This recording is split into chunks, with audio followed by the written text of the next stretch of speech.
ಒಂದು ಹಳ್ಳಿಯಲ್ಲಿ ಒಬ್ಬ ರೈತ ತನ್ನ ಮಕ್ಕಳನ್ನು ತುಂಬಾ ಕಷ್ಟದಲ್ಲಿ ಬೆಳೆಸುತ್ತಿದ್ದನು. ಅವನ ಬಳಿ ಐಶ್ವರ್ಯ ಇರಲಿಲ್ಲ, ಆದರೆ ಮೌಲ್ಯಗಳಿತ್ತು.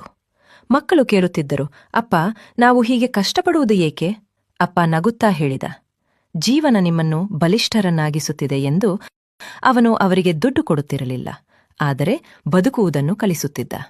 ಮನುಷ್ಯರನ್ನು ಗೌರವಿಸುವುದನ್ನು ಕಲಿಸಿದ. ಕಾಲ ಕಳೆಯಿತು. ಮಕ್ಕಳು ದೊಡ್ಡವರಾದರು, ವಿದ್ಯಾವಂತರಾದರು, ಜೀವನದಲ್ಲಿ ಎತ್ತರಕ್ಕೆ ಬೆಳೆದರು. ಒಂದು ದಿನ ರೈತ ತನ್ನ ಮಕ್ಕಳನ್ನು ಹಳೆಯ ಗೋದಾಮಿಗೆ ಕರೆದುಕೊಂಡು ಹೋದ.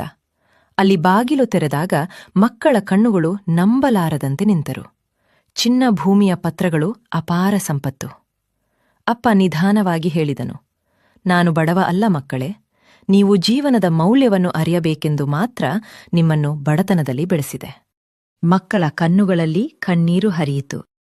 ಅವರು ತಂದೆಯನ್ನು ಬಿಗಿಯಾಗಿ ಅಪ್ಪಿಕೊಂಡರು. ಮಕ್ಕಳಿಗಾಗಿ ಆಸ್ತಿ ಮಾಡಬೇಡಿ, ಮಕ್ಕಳನ್ನೇ ಆಸ್ತಿಯನ್ನಾಗಿ ಮಾಡಿ.